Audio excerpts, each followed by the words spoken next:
দক্ষিণের জেলা ঝালকাঠিতে ঘূর্ণিঝড় রিমালের আঘাতে ক্ষতির তালিকা দীর্ঘ। ঘরবাড়ি, গাছপালা, কৃষিজমি, পানের বরজ, মাছের ক্ষেতের ক্ষতি হয়েছে ব্যাপক। গাছ উপড়ে বিদ্যুতের 2 শতাধিক খুঁটি ভেঙে এখনো বিদ্যুৎ বিচ্ছিন্ন অনেক এলাকা। এখনো তলিয়ে আছে ফসলের ক্ষেত। এতে নষ্ট হয়েছে 6190 হেক্টর জমির ফসল।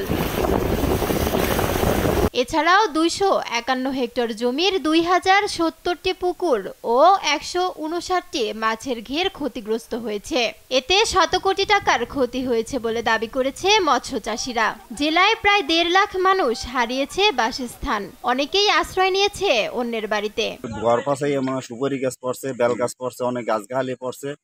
ঘরবাড়ি মনে করেন ভাত খাইতে পারি না 2-3 দিন পর্যন্ত। গাছ গোছ পড়ে গিয়া কারেন্টের তার তোর দুনিয়ার সব লন্ডভন্ড হয়ে গেছে।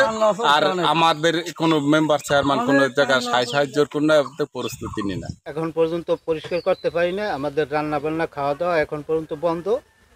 এগুলো পরিষ্কার করবো তারপরে। আমার ঘর দুয়ার বই নিয়ে ভাঙ্গি চুরিয়ে গেছে। আমি রান্না বান্না করতে পারছি না। টাকা কোথায় আমার ঘর বাড়ির মানুষ লইয়ে গাছপালা পরিষ্কার করে। আমি তো গরিব মানুষ। যদিও ক্ষতিগ্রস্তদের সরকারি সহায়তা দেওয়ার ব্যবস্থার কথা জানান জেলা প্রশাসনের এই কর্মকর্তা। 25,573টি ঘর ক্ষতিগ্রস্ত হয়েছে। এর ভিতরে আংশিক 1790টি ঘর ক্ষতিগ্রস্ত হয়েছে, বাকিগুলো সম্পূর্ণ বিধ্বস্ত হয়েছে।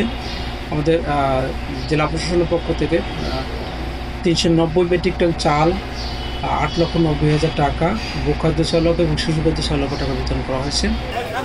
ঘূর্ণিঝড়ে ক্ষতিগ্রস্তদের পাশে দাঁড়িয়েছেন ঝালকাঠি 2 আসনের সংসদ সদস্য আমির হোসেন আমু।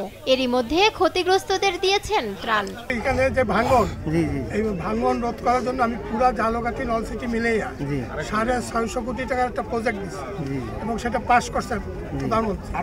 এবং এইটা টেন্ডার শুরু হয়েছে এবং এইখানে টেন্ডার হয়েছে অল্প সময়ের মধ্যে ব্লক পড়বে। ক্ষতি কাটিয়ে উঠতে সরকারের পর্যাপ্ত সহায়তার দাবি ঘূর্ণিঝড়ে আক্রান্তদের।